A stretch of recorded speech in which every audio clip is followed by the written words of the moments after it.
আসসালামু আলাইকুম রহমতুল্লাহি ওয়া বারাকাতুহু। আমি একজন আনসার সদস্য। আমার রুম থেকে ডিউটি পোস্ট একটু দূরে হয়ে গেছে। তো আমি ইচ্ছা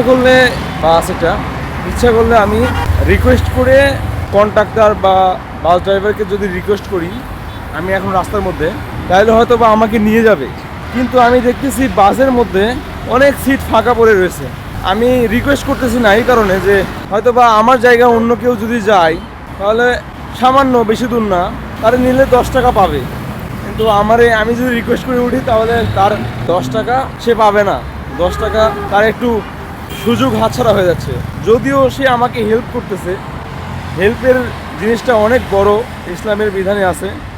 হেল্প জিনিসটা অনেক বড় একটা জিনিস, যেটা সবাই করতে পারে না। তারপরে আমি রিকোয়েস্ট করলে হয়তো বা হেল্প করতো, ঠিক আছে, হেল্প করতো।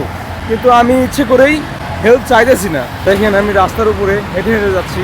আমি ভুল করে আজকে টাকা রেখে আসছি, আমি চাইলেই হেল্প চাইতে পারতাম, কিন্তু আমি চাই নাই। হ্যাঁ, হয়তো বা তারা নিয়ে যেত। সামান্য, বেশি দূর না, লো মেরিডিয়ান, বেশি দূর না, আধা ঘন্টার রাস্তা হেঁটে গেলে, বাসে গেলে 5-10 মিনিট সময় লাগবে। তো যাই হোক, হয়তো বা হেঁটে যেতে পারবো, কোনো সমস্যা নাই। কিন্তু হাস্যকর বিষয়, আমি এটা ভাবছিলাম যে দেখি ভিডিও করব আর একজন বাস কন্ডাক্টরে বলবো যে মামা আমি টাকা নিয়ে আসি নাই, ভুলে রেখে আসছি রুমে, আমাকে একটু লো মেরিডিয়ান পর্যন্ত নিয়ে যেয়ে ছেড়ে দিন। সে কি বলতো, আমি এটাই দেখার চিন্তা ভাবনা করছিলাম। কিন্তু না, এটা আর করলাম না।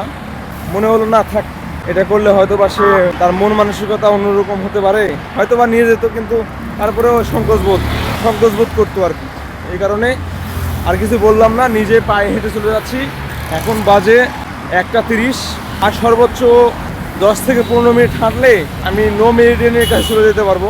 যাই হোক, আপনারা দোয়া করবেন এবং ভিডিওটি যদি ভালো লাগে অবশ্যই শেয়ার করবেন, লাইক কমেন্ট করে যাবেন। ধন্যবাদ।